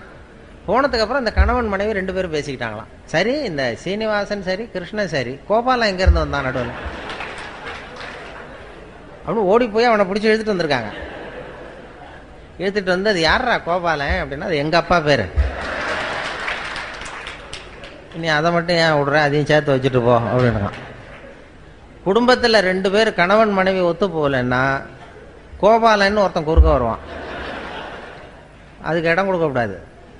அதான் சொல்கிறது, அது மாதிரி ஒத்து போகணும். அது மாதிரி இல்லைன்னா சண்டை, கோபாலன்னு ஒருத்தன் வருவான், அது மாதிரி பிரச்சனை வரும். வாழ்க்கைங்கிறது ஒரு பெரிய பிரயாணம், சின்ன பிரயாணம். ஒரு பஸ்ஸில் போகிறப்ப கூட எவ்வளோ அசௌகரியம், சண்டை போட்டுக்கிறோம் அப்படின்னு சொல்லுவாங்க. வாழ்க்கைங்கிறது ரொம்ப பெரிய பிரயாணம், அதில் சுகமாக இருக்கணும் பிரயாணம். வாழ்க்கைங்கிறது குடும்பத்தில் அது மாதிரி எவ்வளவோ கஷ்ட நஷ்டம் எல்லாம் இருக்குது. அனுசரித்து போகிறது, ஒருத்தர் விட்டு கொடுக்குறது, இதெல்லாம் தான் ரொம்ப முக்கியமான இது. அந்த நுணுக்கத்தை புரிஞ்சுக்கணுங்கிறது தான் இது. ஹியூமர் கிளப்புங்கிறது சும்மா ஏதோ பொழுதுபோக்காக அவங்க பண்ணுறதுங்கிறது இல்லை. இது வாழ்க்கையினுடைய இறுக்கத்தை குறைச்சி வாழ்க்கை லேசாக்கி, வாழ்க்கை பிரயாணம்ங்கிறது ரொம்ப சுகமானது. அது ஒரு போராட்டம் கிடையாது. வாழ்க்கைங்கிறது ஒரு அனுபவிக்க வேண்டிய ஆனந்தம். அதை உணர வைக்கிறதுக்கு தான் இது மாதிரிலாம் பண்ணிகிட்டு இருக்கிறாங்க. இதில் நிறைய அந்த நகைச்சுவை உணர்வுங்கிறது நம்ம எல்லாத்துலேயும் அதை பண்ணிகிட்டு இருக்கிறோம். நம்ம இப்போ அந்த ரேடியோவிலையும் அதனால தான் அது கொஞ்சம் அந்த நிகழ்ச்சி கொஞ்சம் பாப்புலர் ஆனது. எதை சொன்னாலும் கொஞ்சம் வேடிக்கையை கலந்து சொல்லிடுறது ரேடியோவில். அதனால் அது கொஞ்சம் எந்த விஷயத்தை சொன்னாலும் இந்த கொஞ்சம் கடுமையான விஷயத்தை கூட வேடிக்கையாக சொன்னோம்னா இதாக இருக்கும். இப்போ நான் விவசாய ஒலிபரப்பு பிரிவில் இருந்தேன். அதில் இப்போ கோழி பண்ணையை பற்றி பேசுவோம். கோழி பண்ணை வைக்கிறது எப்படி, இது என்ன எப்படி பண்ணுறது, போகிறது வர்றதுன்னு பேசிகிட்டு இருப்போம். அதை கேட்குறவங்க ரொம்ப கம்மியாக இருப்பாங்க. அதனால் என்ன பண்ணுறது, அது கொஞ்சம் வேடிக்கையாக கதையை கலந்து கோழி பண்ணையினுடைய தொழில்நுட்பம்லாம் சொல்லிவிட்டு கோழி பண்ணையை பற்றி சொல்கிறது. அது எப்படின்னா ஒரு கதையை ஒன்று சேர்த்துருவோம் அதில். இப்போ உதாரணமாக ஒருத்தன் என்ன எப்படின்னா, ஒருத்தன் ஒரு கோழி விற்றுக்கிட்டு இருந்தானா ஒரு இடத்துல, கோழிலாம் விற்றுக்கிட்டு இருக்கான். ஒருத்தர் வாங்க வந்தார், இதெல்லாம் என்ன ஒரு கோழிப்பா அப்படின்ட்டு இருக்காரு. அப்போ கோழி வித்தவன் சொல்லியிருக்கான், இந்த பாருங்க இது கோழியா சேவலா அப்படிங்கிறது மட்டும்தான் தெரியும், என்ன ஒரு கோழிங்கிறதெல்லாம் பார்த்து சொல்ல முடியாது அப்படின்ட்டுருக்கான். இவர் வந்தவருக்கு கோபம் வந்துட்டுது, நீ என்னடா அது கூட தெரியாமல் நீ என்னடா கோழி விற்றுக்கிட்டு இருக்கிற, கோழியோட முதுகை பார்த்தே அது எந்த ஊர்னு சொல்லிவிடலாம்டா, அது எனக்கு தெரியும் உனக்கு தெரியாதா, அது தெரியாமல் நீ வந்து கோழி விற்க வந்துட்ட, கோழியோட முதுகை பார்த்தாவே அது எந்த ஒரு கோழின்னு தெரியும், அதோ அந்த மூலையில் ஓடுது பாரு அது வந்து நாமக்கல் கோழி, அதில் ஒரு 2 எடுத்து வை, எனக்கு 2 ஓடுது பாரு இது சேலத்து கோழி, இதில் 2 எடுத்து வை, இதோ ஒரு மூலையில் நிற்கிது பாரு அது வந்து ஈரோட்டு கோழி, அதில் 2 எடுத்து வை அப்படின்னு சொல்லிட்டு முதுகை பார்த்தா தெரியும்டா, இதெல்லாம் தெரியாமல் நீ வந்து வியாபாரம் பண்ண வந்துட்டு உனக்கு எந்த ஊர்றான்னு கேட்டிருக்காரு. அவன் முதுகை திருப்பி காட்டினானா, பார்த்து தெரிஞ்சுக்கோ அப்படின்னு. இப்படி ஏதாவது ஒரு வேடிக்கையை சொல்லி கோழி பண்ணையை பற்றிய செய்திகளை சொல்கிறது. ரேடியோவில் அப்படி தான் அந்த விஷயங்களை வந்து சொல்லும் பொழுது இப்படி வேடிக்கையை கலந்து சொல்லும் பொழுது அது கொஞ்சம் நல்லா இதாக போகும். அப்படி பண்ணிகிட்டு இருக்கிறது வழக்கம். அதில் நிறைய அது மாதிரி நிறைய எல்லா செய்திகளும் சொல்லுவோம். அப்போ இப்போ நிறைய இப்போ இதை பற்றிலாம் சொன்னோம் நம்ம. அப்போ அந்த விசாரணை கமிஷன் லஞ்ச ஊழல் அப்படி இப்படின்னு பேப்பரில் வந்தது. அப்போ ஒரு கதையை சொன்னோம் ரேடியோவில். அதாவது ஒருத்தன் தமிழ்நாட்டில் ஒருத்தன் திடீர்னு ஒருத்தன் சாதாரணமாக இருந்தவன் திடீர்னு ஒரு பெரிய கோடீஸ்வரன் ஆகிட்டான். அவன் எப்படி கோடீஸ்வரன் ஆனான், அதை விசாரிக்கிறதுக்கு டெல்லியிலேருந்து 2 அதிகாரிகள் வராங்க. 2 பேர் வந்தான். இவனை பிடிச்சாங்க, டேய் நான் டெல்லியிலேருந்து வந்திருக்கேன், விசாரணைக்கு உன்னை விசாரிக்கிறதுக்காக வந்திருக்கேன், நீ எப்படி கோடீஸ்வரன் ஆனே, நீ சாதாரண ஆளாக இருந்த, எப்படி இவ்வளவு பணம் சேர்த்தேன் அப்படின்னு விசாரிச்சிருக்காங்க. உடனே இவன் சிரிச்சானா, இதுக்காகவா சார் மெனக்கிட்ட 2 பேர் அங்கேருந்து வந்திருக்கீங்க டெல்லியிலேருந்து, நான் வந்து பந்தயம் கட்டியே பணக்காரன் ஆகிட்டேன் சார், முறையாக தான் பணம் சேர்த்தேன், பந்தயம் கட்டினேன் ஜெயிச்சா பணக்காரன் ஆகிட்டேன், இதில் என்ன கஷ்டம், இதுக்கு போய் விசாரிக்கிறது அங்கேருந்து மெனக்கிட்டு வந்திருக்கீங்க அப்படின்றான். பந்தயம் கட்டி எப்படிடா இவ்வளவு பணம் சேர்க்க முடியும், நாங்கள் நம்ப முடியாதுன்றான். அப்படின்னா உங்ககிட்ட ஒரு பந்தயம் கட்டவா அப்படின்னு கேட்டிருக்காங்க. ஏங்கிட்டியா என்ன பந்தயம் அப்படின்னு ஒருத்தன் கேட்டிருக்கான். ஒருத்தன் கேட்டால் இது வந்து என் கண்ணு தானே, இது என் கண்ணு, இது என் பல்லு, என் கண்ணை என் பல்லாலேயே கடிக்கிறேன், எவ்வளோ பந்தயம், 100 ரூபாய் எடுத்து வச்சான் வந்தவன் 100 ரூபாய் வச்சு இதை ப்ரூவ் பண்ணுறான்னு. அப்படியே எடுத்துட்டான் கண்ணு, அது ஏற்கனவே பளிங்கு கண்ணை வச்சுருக்கான். பளிங்கு கண்ணை எடுத்து வாயில் வச்சு கடிச்சிட்டான். வந்தவன் 100 ரூபாய் விட்டுட்டு நிற்கிறான். ஆஹா இது ஏமாந்துட்டோம் அப்படின்ட்டு, இப்படி தான் சார் நான் பணம் சேர்த்தேன், இதை போய் உங்கள் டெல்லியில் சொல்லுங்கள் சார், இதுக்கு போய் மெனக்கிட்ட விசாரிக்க வந்துட்டீங்கன்ட்டான். கூட இருந்தவனுக்கு கோவம் வந்துட்டு, என்னடா இவன்ட்ட வந்து இப்படி ஏமாந்து போயிட்டோம் அப்படின்னு சொல்லி, நீ விளையாட உனக்கு விசாரிக்க தெரியல அவனை அப்படி போய்ட்டு 2வது ஆள் வந்தானே, ஒழுங்காக சொல்லு நீ எப்படி பணம் சேர்த்த, மரியாதையாக சொல்லு அப்படின்றான். சார் அவரை விட நீங்கள் கொஞ்சம் புத்திசாலியாக தெரியுது, நான் பந்தயம் கட்டி தான் சார் பணம் சேர்த்தேன், நீங்களாவது நம்புங்க சார், நான் நம்ப முடியாது அப்படின்னு. அப்போ உங்ககிட்ட இன்னொரு பந்தயம் கட்டவான்றான். அதெல்லாம் முடியாதான் ஏமாத்திவிட்டியா அப்படி அவனை அப்படின்னா, இல்லை சார் அவர் ஏமாந்தது இது பளிங்கு கண்ணு, அதனால் ஏமாந்துட்டார், உங்ககிட்ட பணம் கட்டுறது நெஜம் கண்ணுலேயே கட்டுறேன், இது வந்து நெஜம் கண்ணு பளிங்கு கண்ணு கிடையாது, இந்த கண்ணை பல்லால் கடிக்க முடியுன்றான். அவன் ஒரு 100 ரூபாய் எடுத்து வச்சானான், வச்சது அப்படியே பல் செட்டை கட்டினான் தனியாக, கேட்டு கடிச்சுட்டான்.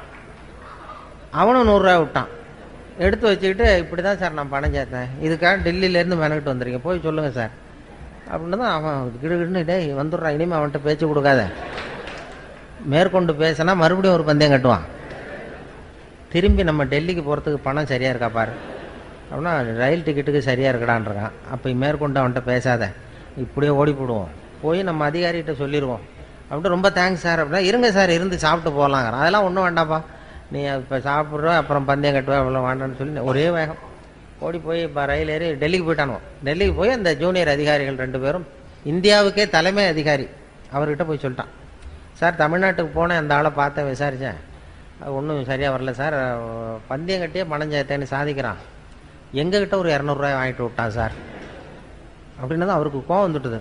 நீ போய் அவனுக்கு 200 ரூபா கொடுக்கறதுக்காக இங்கேருந்து போனீங்க, உங்களுக்கு அனுபவமே 10ல் ஒருத்தர் எப்படி விசாரிக்கிறதுன்னு, எத்தனை பேர் இருக்கீங்க நம்ம இந்தியா பூரா விசாரிக்கிறதுக்கு, அவங்களெல்லாம் ஒரு ஹாலில் கொண்டாந்து உட்கார வை, நான் வந்து கிளாஸ் எடுக்கணும், உங்களுக்கு எப்படி விசாரிக்கிறதுனே உங்களுக்கு தெரியல அப்படின்ட்டுருக்கார் பெரியவர், அவர் இந்தியாவுக்கே தலைமை அதிகாரி, எனக்கு அனுபவம் ஜாஸ்தி அப்படின்னு.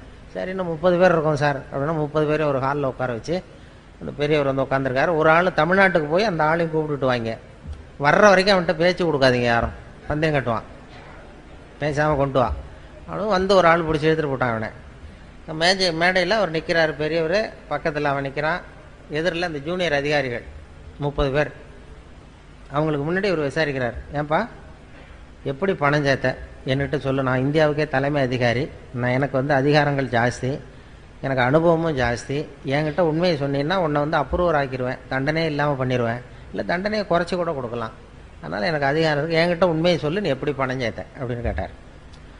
அப்போ சொன்னானா, சார் நீங்கள் எல்லாத்துக்கும் எல்லாரை விட அனுபவம் ஜாஸ்தியாக இருக்குது, அதனால் நீங்களாவது நம்புங்க சார், நான் பந்தயம் கட்டி தான் பணம் சேர்த்தேங்கிறாங்க. நம்ப முடியாதான்ருக்காரு. அப்போ உங்ககிட்ட ஒரு பந்தயம் கட்டவா அப்படின்றான் அங்கே தலைமை அதிகாரி. என்னடா என்னட்ட அதெல்லாம் வேண்டாம்டா, எங்கள் ஆளை ஏமாற்றிவிட்டியே அப்படின்ட்டுருக்காரு. வேண்டாம் சார், உங்கள் ஆளை ஏமாத்தினது வேற, அது வந்து என் உடம்பை பற்றின ரகசியம், என் கண்ணு பளிங்கு கண்ணுங்கிறது அவருக்கு தெரியாத ஏமாந்துட்டார், என் பல்லு வந்து பல் செட்டு கட்டியிருக்காங்கிறது அவருக்கு தெரியாது, அதனால் ஏமாந்தார். இப்போ நான் உங்ககிட்ட பந்தயம் கட்டுறது உங்கள் உடம்பை பற்றின ரகசியம், என் உடம்பை பற்றி வேண்டாம் அப்படின்னா. என் உடம்புல என்னடா ரகசியம்னு இருக்கார் அவர். ஒன்றும் இல்லை சார், இப்போ முதுகில், உங்கள் முதுகில் இடுப்புக்கிட்ட 1 ரூபா அகலத்துக்கு கருப்பாக ஒரு மச்சம் இருக்குது, உண்டா இல்லையா அப்படின்றான். இல்லைன்னு தெரியும் அவருக்கு. இல்லைடா அப்படின்ட்டுருக்காரு. நேற்று வரைக்கும் இல்லை சார், இந்த வினாடி இருக்குது, இந்த நிமிஷம் இருக்குது, மச்சம் இருக்குது அப்படின்னா. இதை நீ நிரூபித்து காட்டுறான்னு 100 ரூபா எடுத்து வச்சார் இந்த பெரிய. இவனை 100 ரூபா வச்சான். சட்டையை கட்டி காட்டினார், மச்சம் இல்லை. ஏமாந்துட்டான், இவன் ஏமாந்து போயிட்டான். உடனே அந்த பெரியவர் 200 ரூபா எடுத்து வச்சுக்கிட்டு, தோழர்களே இப்படி தான் விசாரிக்கணும், என்ன இருந்தாலும் எனக்கு அனுபவம் ஜாஸ்தி, இப்போ என்கிட்ட தோற்று போட்டான் பாருங்க இவன் அப்படின்னு சொல்லிட்டு இருக்காரு. அப்போ இவன் சொன்னானா, சார் நிஜமாகவே இந்த பந்தயத்தில் நீங்கள் ஜெயிச்சுட்டீங்க, இந்த பந்தயத்தில் உங்களுக்கு வந்து 200 ரூபா லாபம் ஒத்துக்கிறேன், ஆனால் இதே பந்தயத்தில் எனக்கு 2900 ரூபா லாபம்ன்றான். என்னடா பண்ண அப்படின்ட்டுருக்காரு. உங்களுக்கு தெரியாமல் இந்த 30 பேர்கிட்டையும் தனித்தனியாக ஒரு பந்தயம் கட்டியிருக்கேன். என்ன பந்தயம்டா கட்டினேன்னு கேட்டிருக்காரு. அது ஒன்றும் இல்லை சார், உங்கள் எல்லாரும் முன்னாடியும் உங்கள் மேலதிகாரியை சட்டையை கேட்ட வைக்கிறேன் அதுக்கு பண்ண. அவங்க வந்துட்டேன் சார் அப்படின்னு தான் அவர் அசந்து போயிட்டார். உடனே சாரை கொண்டு போய் பக்கத்தில் ஒரு ரூமில் உட்கார வைங்க, இனிமேல் அவர்கிட்ட யாரும் பேசாதீங்க அப்படின்னு சொல்லிவிட்டு, அப்புறம் வந்து தோழர்களே இனிமேல் யாரும் தமிழ்நாட்டு பக்கம் விசாரிக்க போகாதீங்க, நீங்கள் போகிறதுனா மத்திய பிரதேசம், உத்தரப்பிரதேசம், அப்படி ஏதாவது ஒரு பிரதேசத்துக்கு போங்க, தமிழ்நாட்டுக்கு போய் விசாரிக்க போனால் விசாரிக்க போனவனும் பணத்தை கொடுத்துட்டு வர வேண்டியிருக்கு அப்படின்னு சொன்னார்னு சொல்லி சொன்னோம்.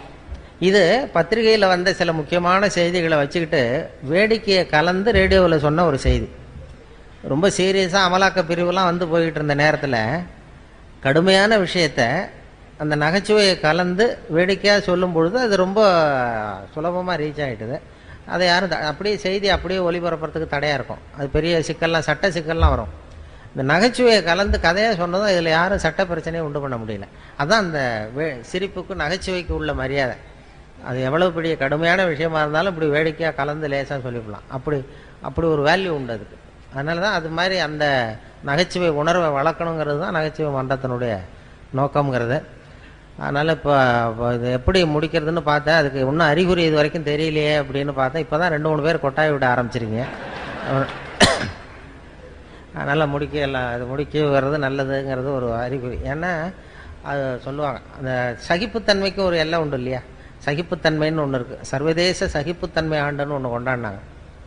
சகிப்புத்தன்மை, அதுக்கு ஒரு கதை சொல்கிறது உண்டு. ஒரு டாக்டர் இது மாதிரி இருந்தால், டாக்டருக்கு ரூமுக்கு வெளியில் வரிசையாக பெஞ்சு போட்டிருந்தான். 40 பேர் உட்காந்துருக்கான் டாக்டரை பார்க்குறதுக்கு. 40 பேர் சட்டையை கட்டி சுருட்டி வச்சுருக்கான் பக்கத்தில், மேல் சட்டையை. 40 பேர் வாயிலே 40 தெர்மாமீட்டர் இருக்குது. தெர்மாமீட்டரை வாயில் வச்சுட்டு அப்படியே உட்காந்துருக்கான் எல்லாரும், 40 பேரும் யூனிஃபார்மாக. அப்போ ஒருத்தன் விரல் ஆணி அடிச்சிருக்கான், இதில் காலண்டர் மாட்டுறதுக்கு விரலில் சுத்தியல் பட்டு போச்சு, நசுக்கி போச்சு. உடனே வந்து, சிஸ்டர் இந்த விரலில் ஏதாவது மருந்து வைங்கன்றிருக்கான்.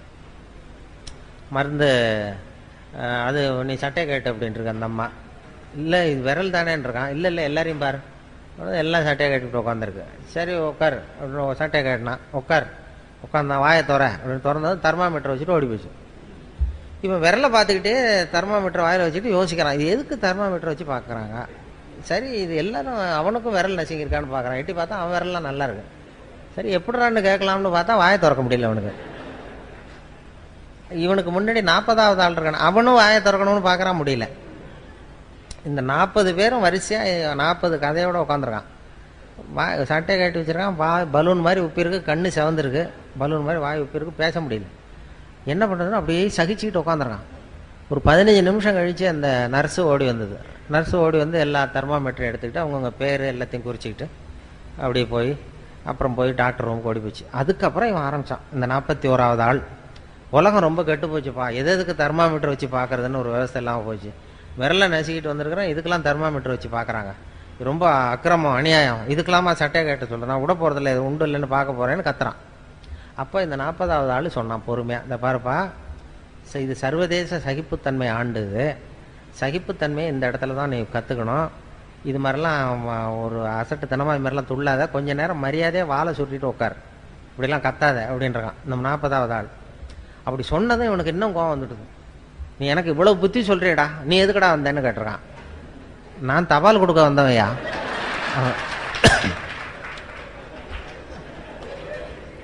சரி, இப்படி வருவேன், சட்டையை கேட்ட சொல்லுவாங்க, சட்டையை கேட்டுவேன், தெர்மாமீட்டர் வச்சு பார்ப்பாங்க. அதுக்கப்புறம் நான் பாட்டுக்கு டெம்பரேச்சர் குறித்ததும் மறுபடியும் சட்டையை போட்டுக்கிட்டு நான் பாட்டுக்கு தவாலை கொடுத்துட்டு நான் பாட்டுக்கு போகிறேன். இப்போ என்ன கெட்டு போச்சு இதில்? அதனால் எல்லோரும் நல்லா சகிப்புத்தன்மையை வளர்த்துங்கப்பா அப்படின்னு சொன்னாராம். அது மாதிரி சகிப்புத்தன்மையை வளர்த்துக்கிறதுக்கும் இது மாதிரி கூட்டங்களை நீங்கள் பயன்படுத்தணும். அது மாதிரி ஒரு நல்ல ஒரு எவ்வளோ நேரம் பேசினாலும் இப்படி பொறுமையாக உட்காந்துருக்கிறதுங்கிறதே ஒரு பெரிய சகிப்புத்தன்மை தானே. அதனால் அது ஒரு பெரிய விஷயம். ஏன்னா பேசுறது பேச்சுங்கிறது பெருசு தான், ஆனால் மௌனம் அதை விட பெருசுமாங்க. பேசுறது இந்த பேச்சாளர்களுக்கு அது ஒரு பெரிய இது வந்துடும். அப்படி வந்த ஏன்னா சில பேர் ஆரம்பிக்கும் போது தெரியும், முடிக்க நேரம் போகிறது பேசுகிறவங்களுக்கு தெரியாது, உட்காந்துருக்கிறவங்களுக்கு தான் தெரியும். உங்கள் முகத்துலேருந்து தான் கண்டுபிடிக்கணும். அது கண்டுபிடிச்சி அப்படி பண்ணுறது வழக்கம். ஏன்னா சுருக்கமாக இப்போ எதையும் பேசுகிறவங்க எழுதுகிறவங்க தேவைக்கு அதிகமாக வளர்த்தாதீங்க அப்படின்னு பேராசிரியர் கல்கி சொல்லுவார். அதாவது ரேடியோ ஸ்டேஷன் ஆரம்பித்த காலத்தில் அவர் வந்து பேசியிருக்கார், கல்கி வந்து பேசியிருக்கார் ரேடியோவில். அது இன்னும் பதிவு பண்ணி வச்சுருக்காங்க சென்னையில். அதில் அவர் சொல்கிறார், தேவைக்கு அதிகமாக எதையும் வளர்த்தாதீங்க எழுதுகிறவங்க பேசுகிறவங்க அப்படிங்கிறதுக்கு ஒரு உதாரணம் ஒன்று சொல்கிறார். என்ன உதாரணம் கல்கி சொல்கிறாருன்னா, ஒரு உதாரணம், ஒரு நாள் காஞ்சிபுரம் உபய வேதாந்த தேசிக சுவாமிகள் தன் வீட்டு வேலைக்காரன் குப்பனை கூப்பிட்டு, அடை குப்பா, நீ உடனே ஸ்ரீபெரும்புதூர் ஓடிப்போய் திருவேங்கடாச்சாரியை சந்தித்து திருக்குடந்தையிலே இருந்து இங்கே வந்திருக்கிற திருநாராயண ஐயங்கார் சுவாமிகள் திருக்கோவில் ஆராதனைக்கு திருத்துழாய் எடுத்து திரும்புகையில் திருக்குளத்தில் திருப்பாசி வழுக்கவே திருவடி தவறி விழுந்தார் என்று சொல்லிவிட்டு வா அப்படின்னு எழுதினாராம். சொல்லிவிட்டு என்ன சொல்லிடுவியா அப்படின்னா, சொல்லிடுறேன் சாமின்னு இருக்கான் குப்பன். என்ன சொல்லு அவர்கிட்ட, என்கிட்ட ஒரு தடவை சொல்லி காட்டு அப்படின்னாரு. அப்படி என்ன சார், கும்மோன் தாசாமி குட்டையில் விழுந்தான்னு சொல்லணும், இவ்வளோதானே. அப்போ கல்கி சொல்றார், அந்த சிறுகதையின் இலக்கணம் குப்பனுக்கு புரிந்திருக்கிறது, உபய வேதாந்த தேசிக சுவாமிகளுக்கு புரியவில்லை அப்படின்னா. அதனால் அந்த இலக்கணம் வந்து பேசுகிறவங்களுக்கும் தெரியணும், எழுதுகிறவங்களுக்கும் தெரியணும். தேவைக்கு அதிகமாக வளர்த்தாதீங்கோ அப்படிங்கிறது அவர் சொல்லியிருக்கிற அறிவுரை. இல்லைன்னா உங்களுக்கு தான் கோபம் வரும் எல்லாம் பண்ணுறது. ஏன்னா நான் ஒரு அடையாளம் வச்சுருக்கேன், எப்போ எங்கெங்கே எப்படி எப்போ முடிச்சுக்கிறதுங்கிறத. என்னை வந்து சென்னையில் இந்த எல்கேஜி யூகேஜி பிள்ளைங்கள்ட்ட கூப்பிட்டு போய் பேச விடுவாங்க. யூகேஜி எல்கேஜி பிள்ளைங்க அங்கே போய் காக்கா கதை நரி கதை ஏதாவது சொல்லிகிட்டு இருப்பேன். அப்போ அவங்க பொறுமை இழக்கிறது எப்போன்னு எப்படி கண்டுபிடிப்பேன்னா, அடையாளம் அந்த வரிசையில் இருக்கிறவன் தரையை கீறுவான் லேசா அப்படி, இல்லைன்னா பக்கத்தில் இருக்கிறவன ஒரு குத்துவான், ஒரு பென்சிலால் குத்துவான். அதாவது அவன் பொறுமை இழக்கிறான்னு அர்த்தம். அதாவது போதும் நிறுத்திக்கோன்னு நமக்கு சிக்னல் இது. இல்லைன்னா அம்மா ஞாபகம் வந்துட்டுது, அல்லது பிள்ளைக்கு பசி வந்துட்டுது, அல்லது அம்மா ஞாபகம். அதனால் குழந்தைகளுக்கு அதுக்கு மேலே வளர்த்துறது, அதை வச்சு முடிச்சுக்குவேன். அது ஒரு அழகான அடையாளம். அது அந்த குழந்தைகள்கிட்ட பேசும்பொழுது, ஸ்கூலில் பேசும்பொழுது ஹைஸ்கூல்லாம் கொட்டாய் விடுவாங்க, ஒரு 10 பேர் வாயை திறக்கிற வரைக்கும் பார்க்குறது முடிச்சுடுறது. காலேஜ்னால் விசில் அடிப்பாங்க, அந்த கடைசியிலேருந்து விசில் வரும், அடித்தா முடிச்சுக்கோ இதுதான் மரியாதை அப்படின்னு அர்த்தம். அதுக்கு அப்படி ஒரு இது, அதுக்கு ஒவ்வொன்றுக்கும் சிக்னல். எதுக்கு சொல்ல வர்றேன்னா, எனக்கு ரொம்ப பிடிச்சது சென்னையில் இந்த பென்ஷனர் அசோசியேஷன் ஒன்று இருக்குது அண்ணா நகரில். அதில் எல்லாம் 80 வயசை தாண்டினவங்க, எல்லாம் பழைய காலத்து ஜட்ஜு, நீதிபதிகள், பழைய காலத்து போலீஸ் அதிகாரிகள், பழைய காலத்து கலெக்டர்கள், இவங்கெல்லாம் இருக்காங்க. அதில் எல்லாம் 80-90 வயசு, ஒரு காலத்தில் பெரிய உத்தியோகத்தில் இருந்தவங்க. அவங்கெல்லாம் கூப்பிட்டு என்னை பேச விடுவாங்க. அப்போ அந்த ஆன்மீக விஷயங்கள் தான் அவங்களுக்கு பேசணும்னு பேசுவோம். அப்போ தான் எனக்கு டைம் லிமிட்டு கிடையாது, எவ்வளோ நேரம் வேணாலும் நான் பாட்டு பேசிக்கிட்டே இருப்பேன். அவ்வளவு பேரும் எவ்வளவு நேரம் ஆனாலும் அசையாமல் என்னையே பார்த்துக்கிட்டு இருப்பாங்க. அது என்ன காரணம்னா, காது கேட்காது.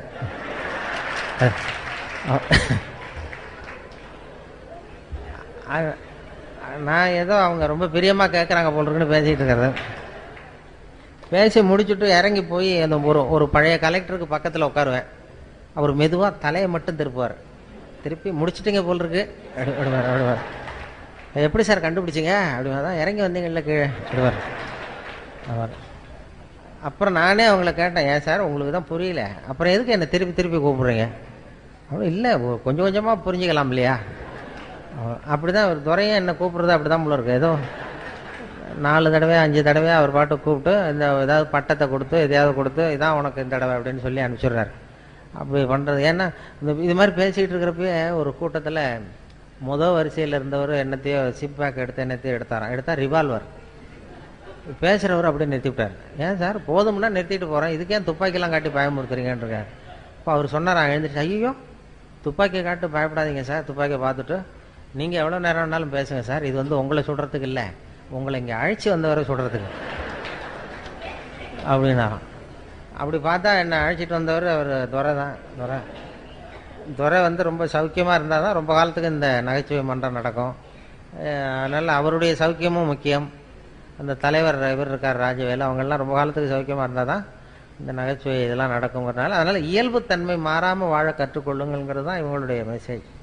நம்முடைய இயல்புத்தன்மையிலேருந்து மாறாத வாழ்க்கையை லேசாக எடுத்துக்கிட்டு போவோம். இப்போ நான் உங்களுக்கு பெரிய உபதேசம்லாம் பண்ணுறதுக்காக வரல, அந்த தகுதியும் கிடையாது. அந்த இயல்புத்தன்மை மாறாமல் ஒரு மனுஷனுக்கு 200 தடவை குழந்தை இயல்பு சிரிக்கிற தன்மை இருக்குன்னு சொன்னேன் இல்லையா, அந்த இயல்புத்தன்மை உங்ககிட்ட இருக்கான்னு ஒரு மணி நேரமாக சோதனை பண்ணி பார்த்தோம்.